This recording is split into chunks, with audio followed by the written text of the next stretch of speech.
Supplements, let's talk about it, because that's where I left the conversation on Saturday when I posted my super long video. And I'm going to try to make this one shorter, but it's probably also going to be long, so sorry about that. But thank you to everybody who reached out to me with suggestions and recommendations and stitched the video and everything else, because I was feeling very overwhelmed. I left the office last week with a shot and a whole list of stuff I needed to do, and I just felt overwhelmed. And one of those parts of that list was a list of supplements, and I'm like, do I really need to buy a couple $100 worth of supplements? I just felt so overwhelmed.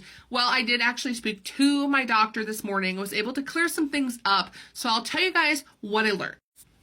First of all, let's preface this by saying I'm not a doctor. So please consult with your doctor, because I'm not one. And if you are a doctor and I say something wrong, please feel free to either add color to the conversation or correct me, because I do not want to give misinformation.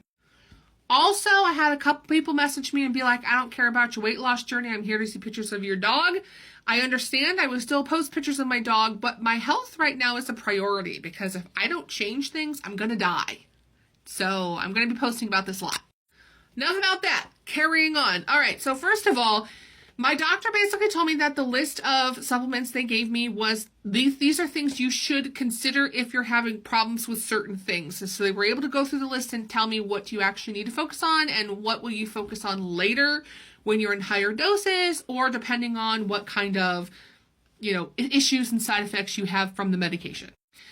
First and foremost, the two main things, and first of all, I'm going to shout out Kim from the Plus Sides podcast, because you stitched my video with your starter pack of what you would take, and the things that you said to focus on are pretty much exactly what my doctor told me this morning. So I just wanted to shout that out, because it just goes to show how much experience you have with what you're saying.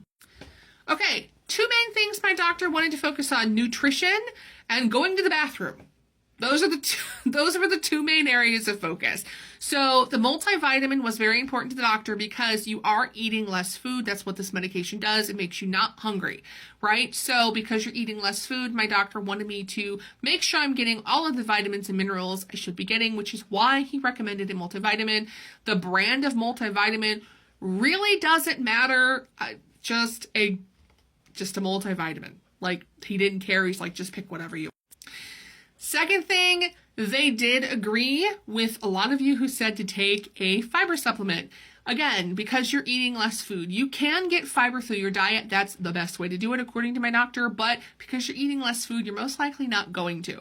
So if I'm going to focus on anything, my doctor said the focus should be to stay in your calorie count and to get the protein that you need. Outside of that, don't worry about fiber. Just take a supplement. If down the road you start just eating more fiber in your diet, then you can back off the fiber supplement. But it's to also make sure it helps you poop, because fiber makes you go to the bathroom. And to carry on with the poop conversation here, my doctor did say that not to worry about the magnesium. The magnesium is mostly for those people who deal with severe constipation, and that's usually in the higher doses. So although I'm on the starter dose now, I may not need to worry about that.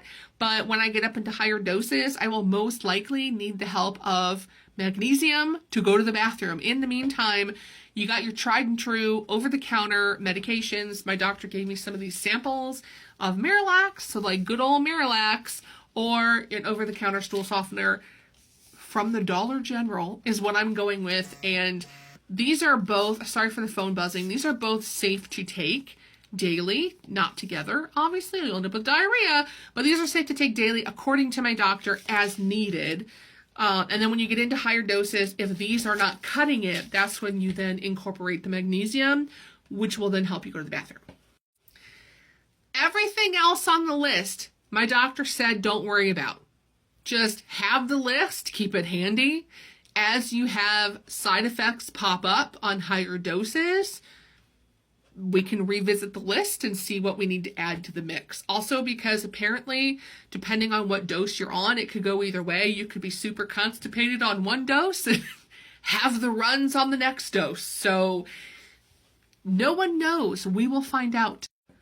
Okay, That's my update for you guys. I don't know if anybody finds that helpful, but I did. And I'm feeling pretty good today. It's Monday. I'm not having any issues. I feel fine. I actually feel really energized today for some reason. Don't know why, but I like it. And then Wednesday is my weigh-in day and shot day. So I'll see you guys in a couple days. And we'll see what I lost in my first week. Okay, bye.